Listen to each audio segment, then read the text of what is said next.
네, 이번 재판의 주요 쟁점과 전망 등을 자세히 짚어보겠습니다. 법조팀 조태흠 기자 나와 있습니다. 자, 조 기자. 네. 오늘 재판은 사자 명예훼손 혐의, 그러니까 형사재판인 거죠? 네, 맞습니다. 네, 혐의 내용 좀 정리해보죠. 예, 전두환 씨 혐의는 비교적 간단합니다. 고 조비오 신부의 명예를 훼손했다는 건데요. 전 씨가 2017년에 회고록을 펴냈는데 여기서 조신부에 대해서 파렴치한 거짓말쟁이다 이런 식의 표현을 썼습니다. 네. 이게 명예를 훼손했다는 혐의입니다. 이 조신부가 누군지 먼저 좀 알아보면요. 1980년 5.18 민주화운동 당시에 시민수습위원으로 활동을 했고요. 이후 5.18 청문회 등에서 당시에 헬기 사격이 있었다. 또 진압군의 만행이 있었다. 이런 얘기를 여러 차례 했습니다. 네. 전 씨가 회고록에서 이런 얘기를 하면서 이 같은 증언은 악의적인 거짓말이다. 그래서 조신부가 거짓말쟁이다. 이렇게 표현을 했습니다. 네. 이 검찰이 이런 거를 명예훼손으로 판단해서 이제 재판에 넘긴 거죠. 네.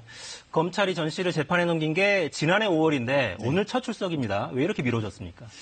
예, 그동안 그 재판이 두 차례 열렸는데 두 차례 모두 불출석했습니다. 그 현행법상 형사재판 피고인은 재판에 출석해야 될 의무가 있거든요. 네.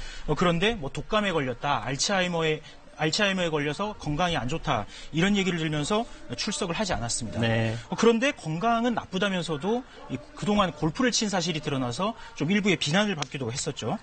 이렇게 재판을 전 씨가 재판 출석을 거부를 해왔는데 이번에는 출석 가능성이 높다는 전망이 나왔었거든요. 네. 그 이유가 뭐냐면은 계속 출석을 안 하니까 재판부가 1월에 구인장을 발부를 했습니다. 그러니까 재판에 계속 안 나오면 체포를 해서 이제 데려고 오겠다는 거죠. 네. 이 구인장이 발부돼서인지 여부는 명확히 알 수는 없지만 전 씨는 세 번째 재판, 이번 재판에는 출석을 하겠다, 자진 출석을 하겠다고 밝혔습니다. 구인장이 발부된 뒤에도 출석하지 않으면 구속될 가능성도 있는 겁니까?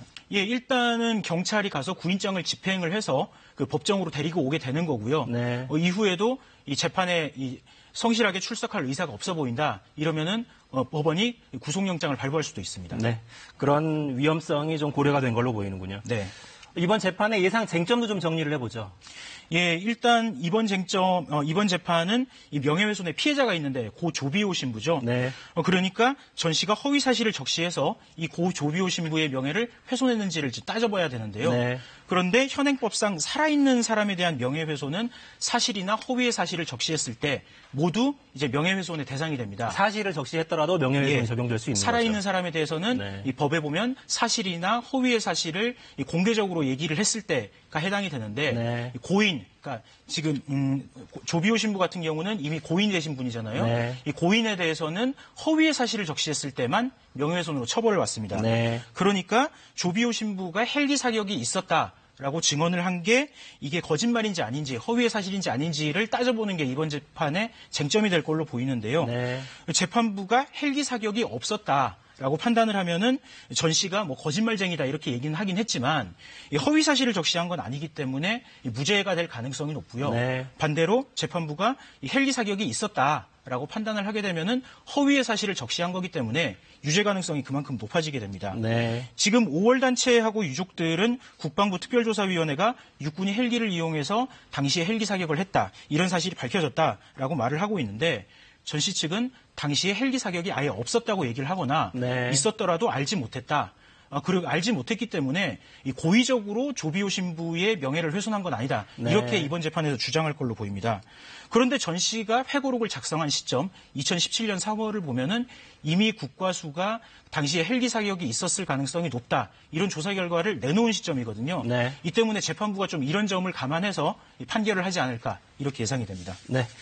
이제 서울에서 광주로 향하고 있는 차량을 보면 이순자 씨가 동석하고 있는데요. 네. 이순자 씨는 어떤 역할을 하게 됩니까?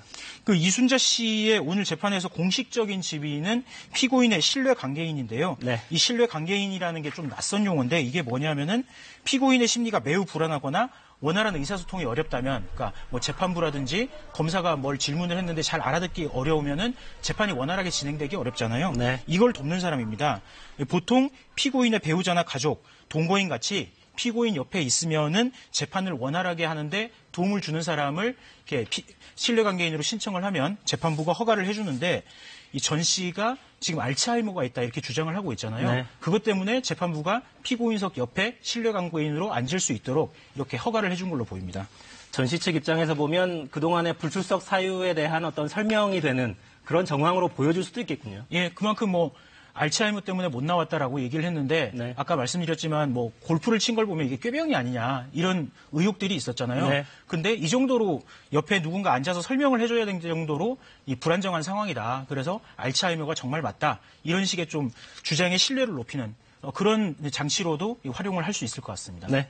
전씨 측은 80년 이후에 단 한 차례도 사실 사과한 적이 없었는데 네. 오늘 법정에서 어떤 진술을 할지 좀 지켜봐야겠습니다. 네. 조 기자 잘 들었습니다. 네.